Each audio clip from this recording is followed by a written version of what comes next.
Okay, now we're going to take a quick look at some of our other camera effects we actually have the ability to access, which includes post-processing, which is processing that's going to happen after the image is already rendered. So what we're going to do is go ahead and click on our camera and just double-click on it. And this is going to bring up our advanced camera options.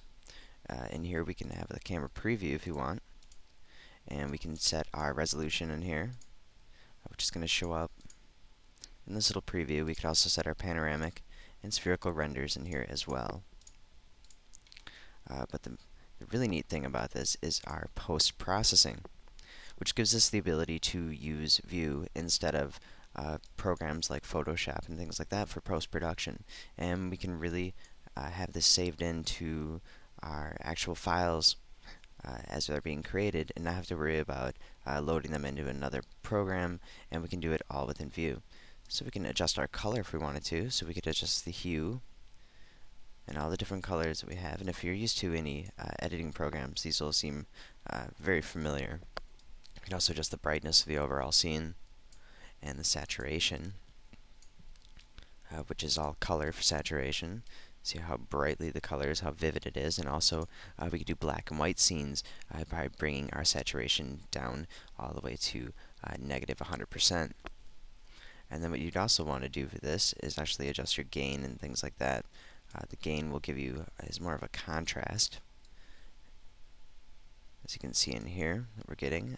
So if you want a nice black and white effect, you can bring your gain down a bit and maybe up your brightness and bring down your saturation all the way, and that way you get some really good tones for black and white values. We can also adjust our gamma if we wanted to and bring that down, and that'll give us a much better effect for black and white. As you can see now, when we bring the saturation down, bring our gain down a little again, gamma will really fix that contrast that you get, so you have a nice vivid shot for black and white, because black and white can be very difficult just by bringing the saturation down. There's definitely other things you're going to want to be doing to your scene with post-production. If you take a look at the color filtering, we can apply color over the whole image to actually set a mood if we needed to, because certain colors can set a warmth to it or a cooling effect.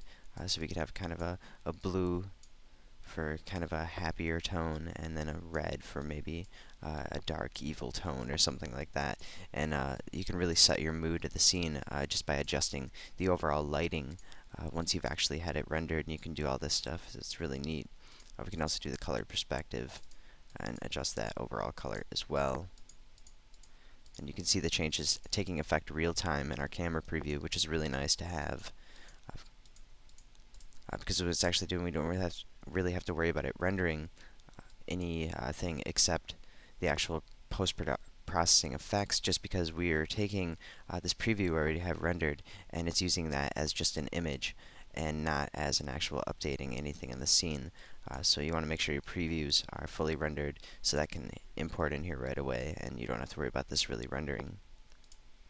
What we can also set here is having this post-process apply to all cameras. So if you're using multiple cameras in the scene and you don't have to go and set up these options for each individual camera, you can check on post-processing applies to all cameras, and that way all the cameras are affected by this panel and all the settings that we have.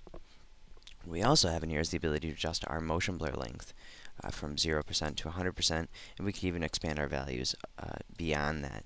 So if we're doing motion blur effects, which if you're going to do any animation at all, I would suggest using motion blur, so it's more realistic to the human eye, and will reduce flickering.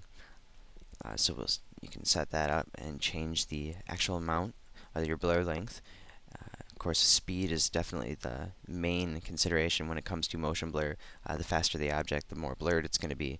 But you can adjust the overall blur if you want to, just by using this little slider right here. We can also access the camera manager in here, and we can rename our cameras if we want to. So this is a nice way to go about doing that and sorting out your cameras if you don't want to use the layer panel down here. And we can also access the render options through here as well. So if you want to be doing all your rendering options, you just go ahead and click on that camera, and you can access all of these different functions. So there's a lot you can do with it. Plus, these are also have the ability to be animated. So I'm going to go ahead and close this out right now and display the timeline. And I'm going to drag this over to about 5 seconds and turn on post-processing and color correction. I'm going to adjust the hue, and now it's going to ask if we'd like this to become animated, and we're going to say yes. So now, if we watch our preview right here, we can watch our changing hues. So that's another way to really set a mood of a scene, because if something becomes a little darker, we can go ahead and adjust that within the post-processing. So there's a lot we can do just by animating a lot of these effects. And you can go in and just double click on there, and you can't scrub the timeline while you're doing this, so you are going to have to double click once you reach your key point in order to make those changes. But we can go ahead and adjust these amounts, and they will show up in our preview then, and then we can scrub through it in the timeline with that box closed, because you do have to make sure that the box is closed in order to make any changes.